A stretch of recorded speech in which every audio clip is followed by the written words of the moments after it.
Hello viewers, welcome back to my channel Legal Decipher. In the previous video, we had talked about chapter 26 of the Code of Criminal Procedure 1973. If you have not seen that video, you can go and check it. The link is in the description below. In today's video, we are going to learn about chapter 27 of the Code of Criminal Procedure. We'll go through the chapter and try to understand how the criminal codes work and how the criminal procedure code is followed. So if you are new here, please like and subscribe to my channel so you can get the video notifications. So let's get started.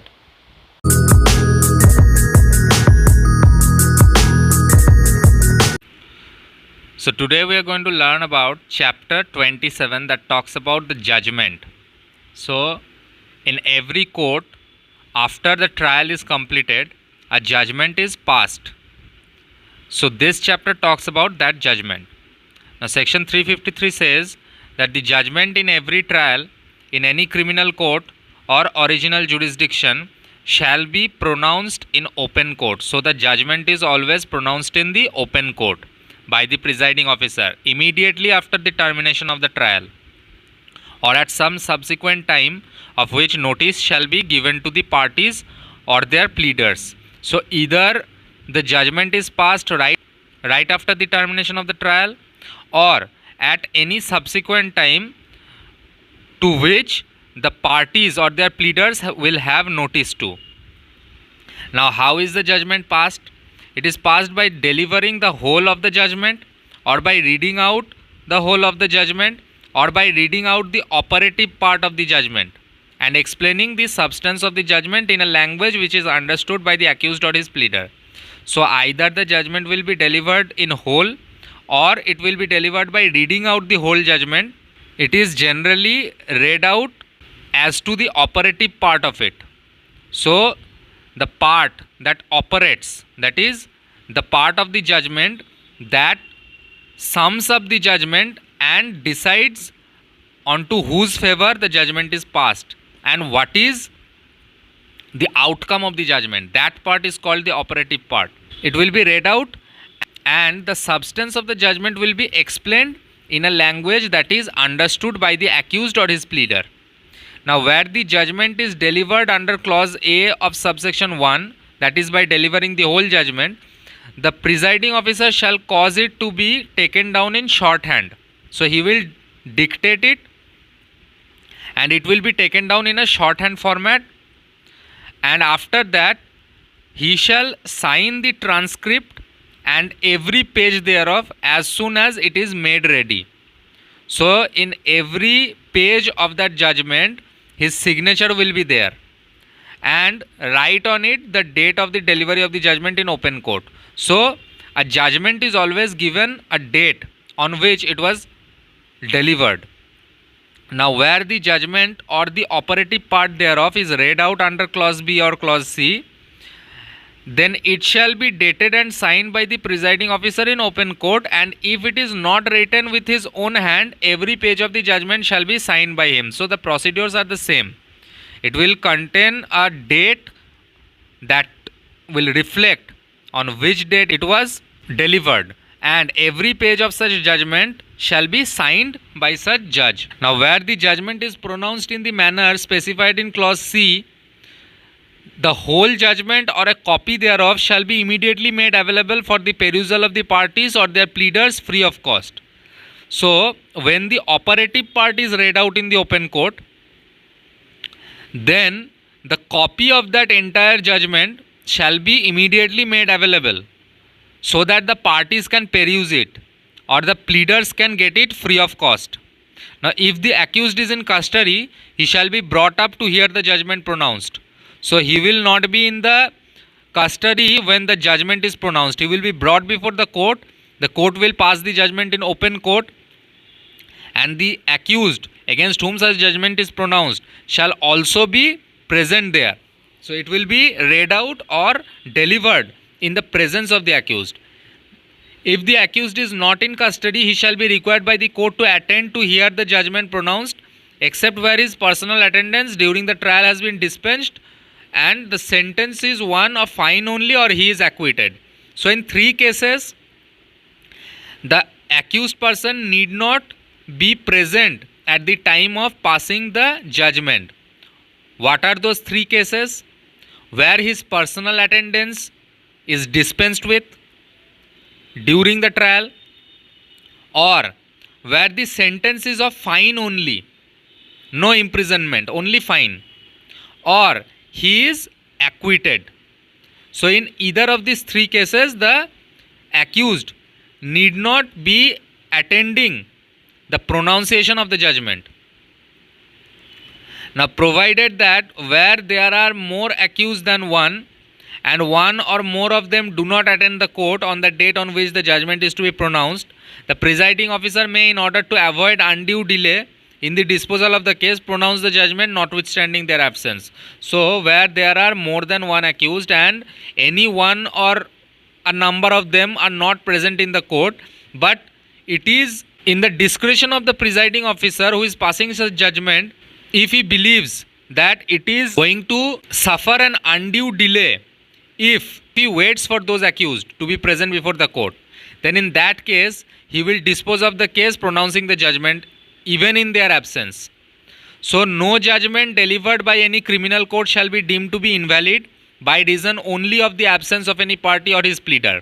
So that will not render the judgment so delivered to be invalid just because the parties were not present on the date of pronouncing the judgment, or from the place notified for the delivery thereof, or any omission to serve or defect in serving on the parties or their pleaders any kind of notice on such day and such place. Now it also says that nothing in this section shall be construed to limit in any way the extent of the provisions of section 465. So 465 section will not be limited by these provisions.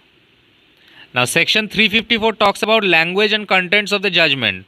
So it basically talks about in what language the judgment is to be pronounced and what will be the contents of the judgment. So except as otherwise expressly provided by this code, every judgment referred to in section 353 shall be written in the language of the court. So it will be written in the same language that the court uses, and it shall contain the points for determination, the decision thereon, and the reasons for the decision.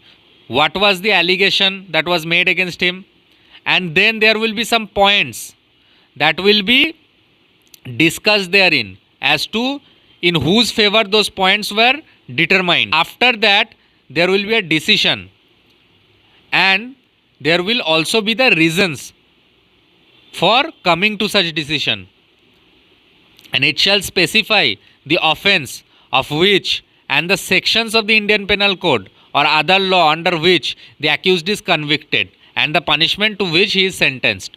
So the judgment shall also contain and specify the nature of offence, the name and nature of the offence, the section of the Indian Penal Code or any other law for the time being in force that is applicable, punishment that is to be sentenced. Now if it is a judgment of acquittal, then it shall state the offence of which the accused is acquitted and direct that he be set at liberty. So even if a judgment of acquittal is passed, even in that case, the offence that the accused was charged with will be mentioned there, and direction that he should be set at liberty will also be mentioned in that judgment. Now when the conviction is under the Indian Penal Code and it is doubtful under which of two sections or under which of two parts of the same sections of that code the offence falls, the court shall distinctly express the same and pass the judgment in the alternative. So say for example, the person is convicted of a particular offence, and that offence is under two distinct sections of the Indian Penal Code, and there is a doubt under which such section the conviction is to be made.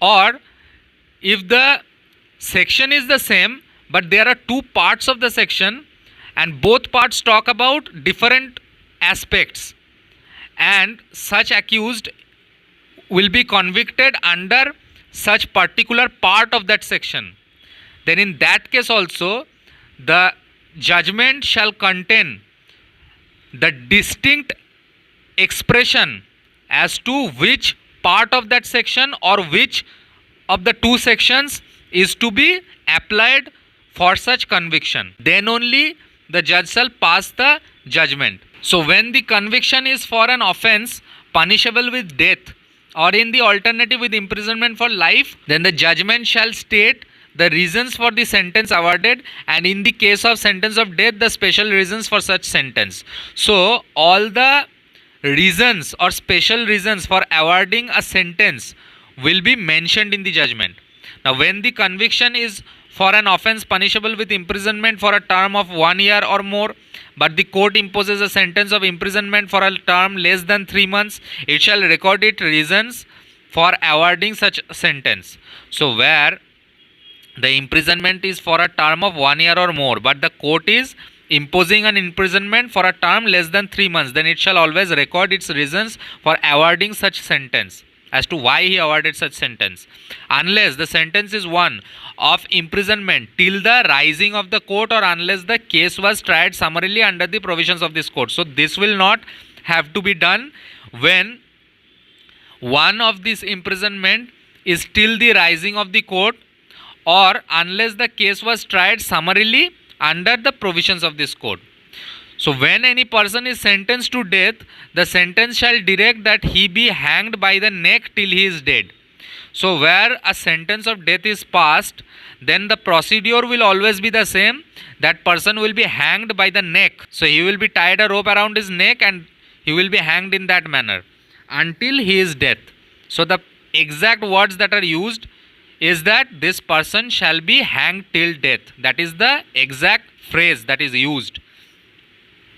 Now, every order under section 117 or subsection 2 of section 138 and every final order made under section 125, 145 or 147, all these orders or final orders shall contain the point or points for determination, the decision thereon and the reasons for the decisions, just like any other judgment. Now section 355 talks about the Metropolitan Magistrate's judgment. It says that instead of recording a judgment in the manner herein before provided, a Metropolitan Magistrate shall record the following particulars. So the Metropolitan Magistrate's judgment will be of a different manner. What will it contain? It will contain the serial number of the case, the date of the commission of the offence, the name of the complainant, the name of the accused person and his parentage and residence, the offence complained or proved, the plea of the accused and his examination, the final order and the date of such order. So these will be the contents of a Metropolitan Magistrate's judgment. And in all cases in which an appeal lies from the final order either under section 373 or under subsection 3 of section 374, a brief statement for the reasons for the decision. So when the final order is of these two sections, then a brief statement of the reasons for such decision will also be put into that judgment. Now section 356 talks about order for notifying address of previously convicted offender. So when any person who has been convicted by a court in India of an offence that is punishable under section 215, 489A, 489B or 489C or 489D or section 506, which may extend to 7 years or with fine or both. So if that person was previously convicted under any of these sections and an imprisonment term was awarded to him of 7 years or fine or both, or he was convicted of any offence that was punishable under chapter 12 or chapter 16 or chapter 17 of that code, then in all these cases, if he is again convicted of any offence that is punishable under any of those sections or chapters, so basically he commits the same crime or any other crime that is mentioned in these chapters and sections for the second time, then by any court other than a second class magistrate shall at the time of passing a sentence of imprisonment on such person also order that his residence and any change or absence from such residence after release be notified. So in this case, where he is a second time offender under these chapters or sections, his residence will be mentioned in the or notified in the judgment, provided for a term not exceeding 5 years from the date of expiration of such sentence. So in this case, his residence will be noted. Now the provisions of subsection 1 with reference to the offence named therein apply also to criminal conspiracies to commit such offences and to the abatement of such offences and attempts to commit them. So we already know that any offence that is committed and the procedure followed regarding such offence shall also be followed in conspiracies to commit such offence, abatement of such offences and attempts to commit them.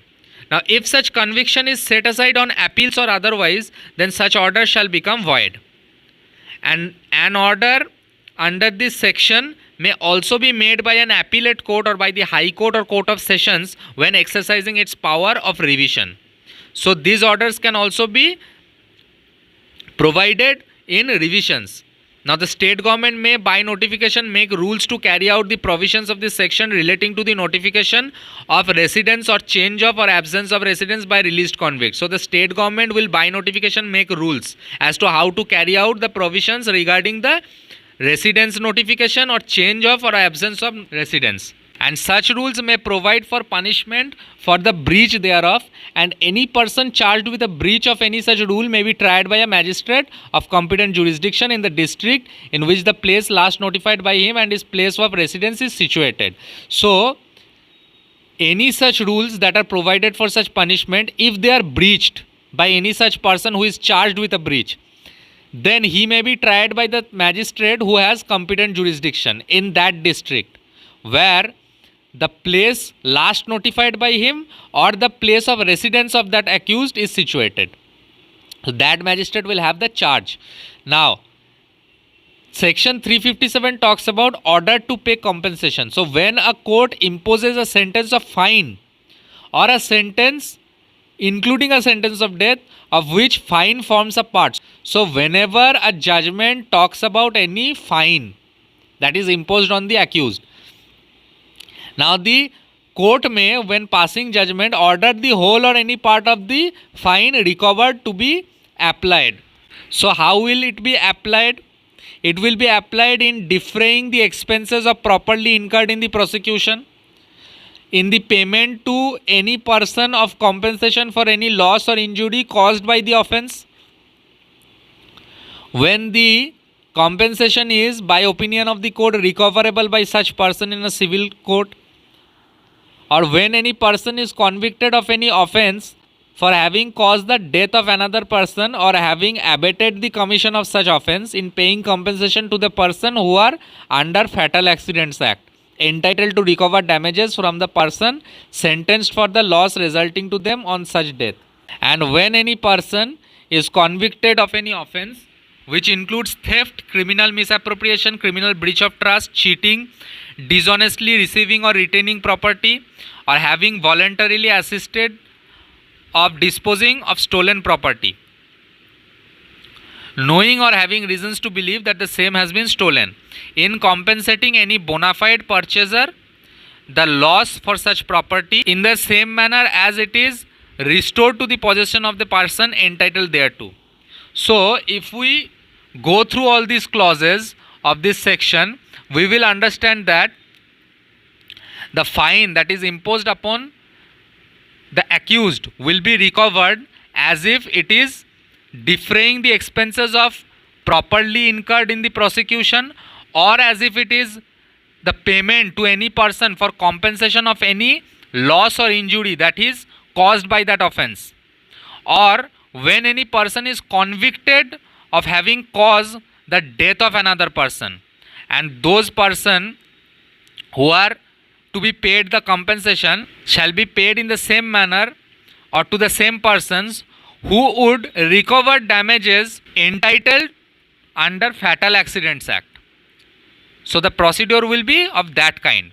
And when any person is convicted of any offence of anything that is theft, either he is stealing that thing, or he is criminally misappropriating it, or he is doing a breach of trust that is of criminal nature, or he is having a dishonest receival or retainment of such property, or assisting in disposing of that property that is stolen, then the bona fide purchaser of such property who has suffered the loss will be paid compensation to that extent as if his original possession to the property is restored. Now, if the fine is imposed in a case which is subject to appeal, then no such payment shall be made before the period allowed for presenting the appeal has elapsed. So the time period for preferring an appeal will be excluded, and after that only the fine will be paid. And if an appeal is presented before the decision of the appeal, so when the appeal is not presented, then until the expiration of the time period that is allowed for such appeal, and when an appeal has been present, then until the decision of such appeal is done, until those expirations of those times, the fine cannot be recovered. So that is the procedure. Now, when a court imposes a sentence of which fine does not form a part, the court may, when passing the judgment, order the accused person to pay by the way of compensation such amount as may be specified in the order to the person who has suffered any loss or injury by reason of the act for which the accused person has been sentenced. So when the court imposes a sentence where there is no fine, in that particular sentence there is no fine, in that case also the court may, when passing the judgment, he may also order the accused person that you have to pay compensation to the person who has suffered any loss or injury. Now, an order under this section may also be made by an appellate court or high court or court of sessions in exercising its power of revision.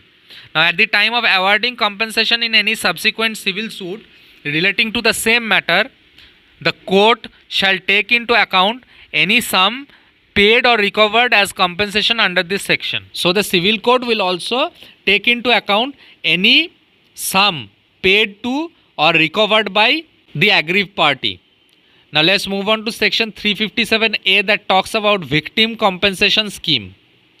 So every state government in coordination with the central government shall prepare a scheme. So this was an amendment, and this section was inserted later on to provide compensation to the victim who has suffered heavy loss. Under this scheme, every state government was ordered to coordinate with the central government and prepare a scheme for providing funds for the purpose of compensation to the victim or his dependents who have suffered loss or injury as a result of the crime and who require rehabilitation. He has suffered such kind of injury or loss that he should be compensated. So for that purposes, the central government has brought this scheme, and every state government has to coordinate with the central government to prepare such scheme. Now whenever a recommendation is made by the court for compensation, the District Legal Service Authority, the DLSA, or the State Legal Service Authority, the SLSA, these two authorities will be deciding the quantum of compensation that is to be awarded under the scheme that is referred to in subsection 1.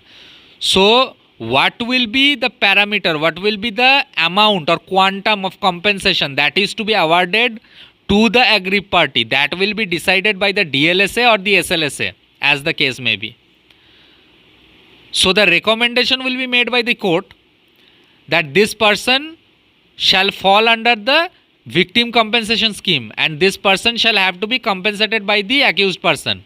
But the quantum of the amount that is to be paid, that will be fixed by the DLSA or SLSA.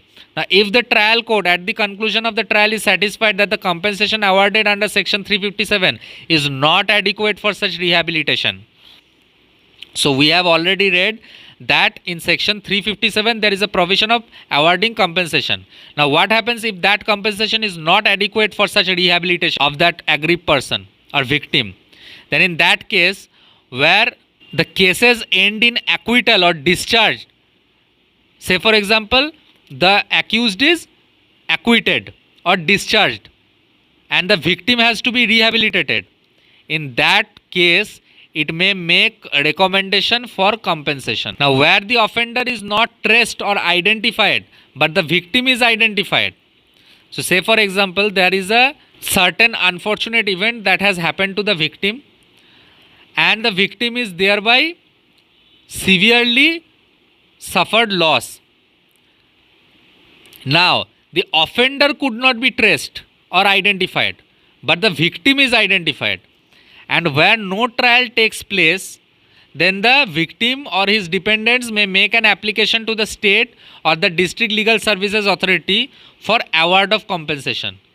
He will say that, okay, whatever may be the matter, maybe the offender could not be traced or identified, but I have suffered some loss. Now I need to be rehabilitated. So for that purposes, he needs to apply before the state or district legal services authority that you provide me or award me with such compensation. On receipt of such recommendation or on the application, the state or district legal services authority shall, after due inquiry, award adequate compensation by completing the inquiry within 2 months. So when such application is made, then the SLSA or DLSA may hold an inquiry and award an adequate compensation, but he will have to complete the inquiry within 2 months. Now the state or the district legal service authority, as the case may be, to alleviate the suffering of the victim, may order for immediate first aid facility or medical benefits to be made available free of cost on the certificate of the police officer who is not below the rank of officer in charge of a police station or a magistrate, or any other interim relief as the appropriate authority deems fit. So what happens is that, say for example, a victim has suffered any physical injury. Now, immediate first aid facility or medical benefits should be made available to him, and that is found out by the SLSA or DLSA.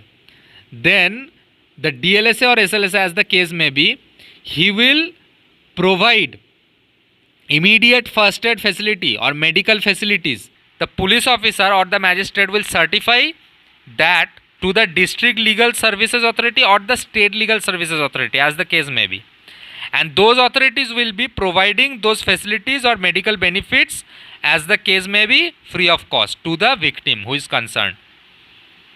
Now section 357B talks about compensation to be in addition to fine under section 326A or section 376D of the Indian Penal Code.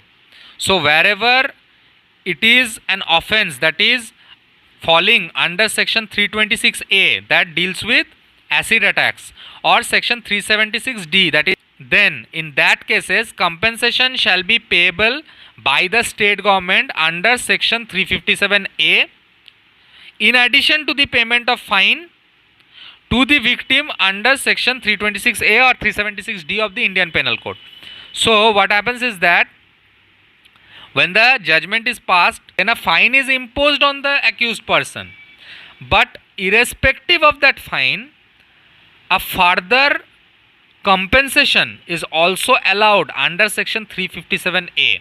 Now section 357C talks about treatment of victims. So all hospitals, public or private, whether run by the central government, state government, local body or any other person, so it doesn't matter who runs such hospital, whether it is public or private, it shall immediately provide the first aid or medical treatment free of cost to the victims of any offence under section 326A, 376, 376A, 376B, 376C or 376D or 376E of the Indian Penal Code. So if it is an acid attack or any kind of rape, then in those offences the victim will be provided first aid or medical treatment free of cost at any hospital, whether it may be public or private, whether it may be run by any kind of government, local body or any other person, and such hospital shall also immediately inform the police of such incident. Now section 358 talks about compensation to persons groundlessly arrested. So where any person is arrested by the police officer without any ground or without any sufficient ground, then the magistrate may award such compensation which should not exceed 1000 rupees to be paid to the person who was so groundlessly arrested for his loss of time and expense in the matter. So that person will be granted a compensation that will be up to 1000 rupees, not more than that.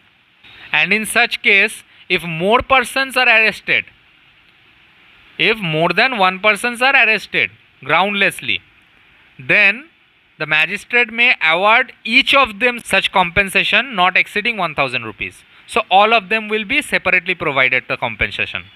Now all compensation awarded under this section may be recovered as if it were a fine. So it will have the recovery just like a fine. And the person by whom it is payable shall be sentenced to imprisonment of simple nature, not exceeding 30 days, that is 1 month, unless such sum is sooner paid. So the person who is to be paying the compensation to the victim, he shall pay the compensation as if he is paying a fine, and if he is not paying it, then he shall be sentenced to simple imprisonment for 30 days, that is 1 month. Or if he pays sooner than that, then he will be discharged. Now section 359 talks about order to pay costs in non-cognizable cases. So whenever any complaint of a non-cognizable offence is made to a court, the court, if it convicts the accused, so when non-cognizable offence is registered as a complaint before the court and the court convicts the accused, in that case, in addition to penalty imposed upon him, the order of payment to the complainant, whole or in part, shall also be further ordered to pay to the complainant the cost that is incurred by him in the prosecution. So costs will also be allowed. So it is in the discretionary power of the magistrate whether to allow the costs or not, and may further order that in default of payment the accused shall suffer simple imprisonment for 30 days. That is the maximum period of imprisonment for non-payment of such cost. And the cost may include the expense incurred in respect of process fee, witnesses, pleaders fee, and whatever the court considers reasonable. So all these fees may include in the cost. And an order under this section may also be made by the appellate court or high court or court of sessions in exercising its power of revision. Now let's talk about section 360 that says order to release on probation of good conduct or after admonition. So when any person who is not under 21 years of age, so if he is under 21 years of age, then that will be a different story. But if he is over 21 years and he is convicted of an offence that is punishable with fine only or imprisonment for a term of 7 days or less, then in all those cases, or when any person is under 21 years of age or she is a woman who is convicted of an offence not punishable with death or imprisonment of life, and no previous conviction is proved against those offenders. So these all criteria will have to be fulfilled in order to apply this section. Now if it appears to the court regarding his age, character or antecedents of the offender and to the circumstances in which the offence was committed, so all these things will also be considered by the court. And if the court finds out that it is expedient that the offender should be released on probation of good conduct, so that the offender is conducting in a good manner and he shall be released on probation, then the court may, instead of sentencing him at once to any punishment, direct that he be released on his entering into a bond with or without sureties to appear and receive sentence when called upon during such period not exceeding 3 years. So when his conduct is good, behavior is good, and all these criteria that are mentioned in this section are fulfilled, then in that cases the accused will not be straight away passed a sentence against him. He will be executed a bond with or without sureties that you will appear and receive sentence when you are called upon before the court, and until that time you behave properly, you conduct good, and the court may direct as such. Now, provided that when any first offender is convicted by a magistrate of the second class, not specially empowered by the High Court, and the magistrate is of the opinion that the powers conferred by this section should be exercised. So, if the case is of a first time offender who is convicted by a magistrate of second class, and that magistrate who is not specially empowered by High Court, then in that case he shall record his opinion to that effect and submit the proceedings to a magistrate of the first class, forwarding the accused to take bail or appear before him, and that magistrate shall dispose of the case in the manner provided by subsection 2. So, the magistrate of the second class will not take the matter into his own hand. He will record the reasons in writing and forward that accused before a magistrate of the first class, who shall have the power to take his bail and make him appear before him. Now, where the proceedings are submitted to a magistrate of the first class as provided by subsection 1, then such magistrate may thereupon pass such sentence or make such order as he might have passed or may have made if the case was originally been heard by him. So, any transferred case under the proviso of subsection 1 may be dealt in the same manner as if it was a direct case to such magistrate of the first class. And if he thinks further inquiry or additional evidence at any point is necessary, then he may make such inquiry and take such evidence as needed. Now, in case in which a person is convicted of theft or anything that is regarding a theft that is punishable with not more than 2 years, then if the punishment is up to 2 years, then if the punishment is an imprisonment up to 2 years or any offense that is punishable with fine only and no previous conviction is proved against him, then in that case the court before which he is so convicted may, having regard to the age, character, antecedent or physical or mental condition of the offender or any extenuating circumstances under which the offense was committed, instead of sentencing him to any punishment, release him after due admonition. So, he may be released by a sentence without any punishment. So, that can be done if it is thought fit by that magistrate regarding all these aspects. Now, an order under this section may be made by the appellate court or by the High Court or Court of Sessions when exercising its power of revision. And when an order has been made under this section in respect of any offender exercising the powers of revision of these courts, then if it is passed on an appeal while exercising powers of revision, then such order may be set aside and in lieu thereof pass sentence of such offender according to law. Now, provided that High Court or Court of Sessions shall not under this subsection inflict a greater punishment that might have been inflicted by the court by which the offender was convicted. So, the convict will be awarded a punishment that is awarded by the magistrate or the court of original jurisdiction. No greater punishment may be inflicted by this court. Now, the provisions of section 121, 124 and 373 shall apply in the case of sureties offered in pursuance of the provisions of this section.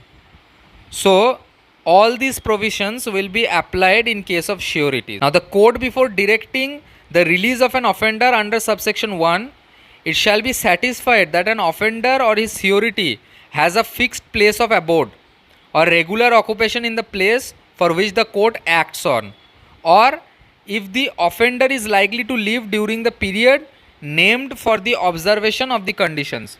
So, before granting any release order, the court will be satisfied that this offender or his surety has a fixed place of residence or a regular occupation within the jurisdiction of this court.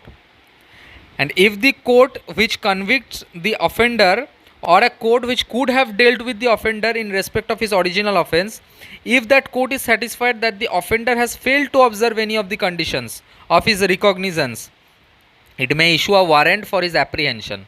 So, if the court finds out that any such condition that was to be imposed was violated by such offender, then the court may issue a warrant. Now, an offender, when apprehended on any such warrant, shall be brought forthwith before the court issuing the warrant, and such court may either remand him in custody until the case is heard or admit him to bail with a sufficient surety conditioned on his appearing of sentence, and such court may, after hearing the case, pass sentence.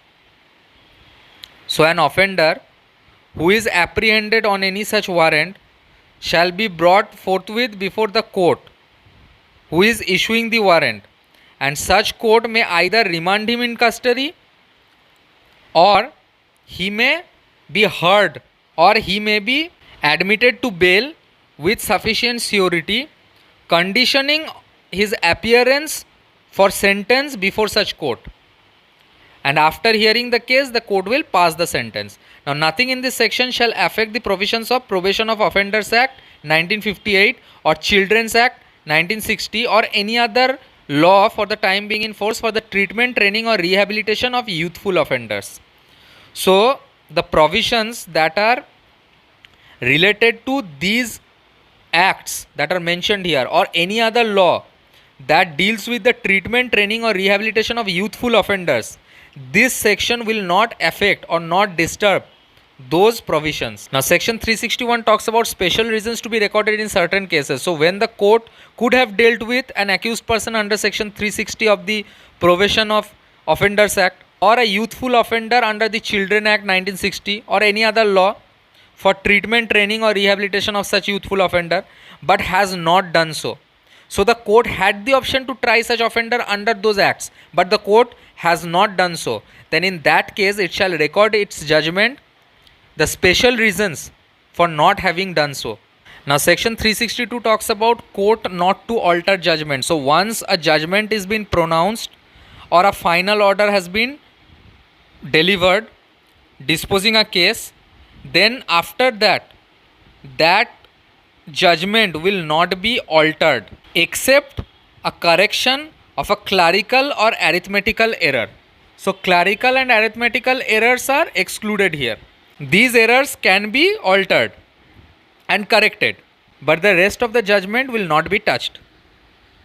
Now, section 363 talks about copy of judgment to be given to the accused and the other persons. So, when the accused is sentenced to imprisonment, then a copy of the judgment shall immediately after the pronouncement of the judgment be given to him free of cost. And on the application of the accused, a certified copy of the judgment, when he so desires, in a translation in his own language, if practicable, or in the language of the court, shall be given to him without delay. So, either the certified copy will be given in the language of the court or in the language that the accused understands after translating it. So, that certified copy will be given on application by the accused. And in every such case where the judgment is appealable by the accused, be given free of cost. Now, provided that where a sentence of death is passed or confirmed by the High Court, a certified copy of the judgment shall be immediately given to the accused free of cost whether or not he applies for the same. So, in case of a death sentence, an application on behalf of the accused will not be necessary. The court will suo motu provide a free of cost copy of the judgment to the accused. Now, the provision of subsection 2 shall apply in relation to an order under section 117 as they apply in relation to a judgment which is appealable by the accused. Now, when the accused is sentenced to death by any court and an appeal lies from such judgment as a matter of right, then the court shall inform him of the period within which he wishes to appeal. His appeal will be preferred. So, when the judgment is subject to an appeal and that judgment mentions a death sentence, then that person against whom such death sentence is awarded, he will be informed that you have this time period to prefer an appeal against such judgment.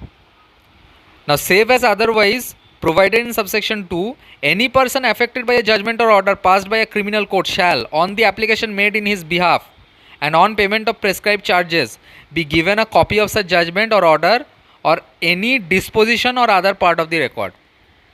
So, a person can apply for a copy and that copy will be provided to him if he is applied for that and has paid prescribe charges for it. Now, provided that the court may, if it thinks fit, for some special reason, give him free of cost copy.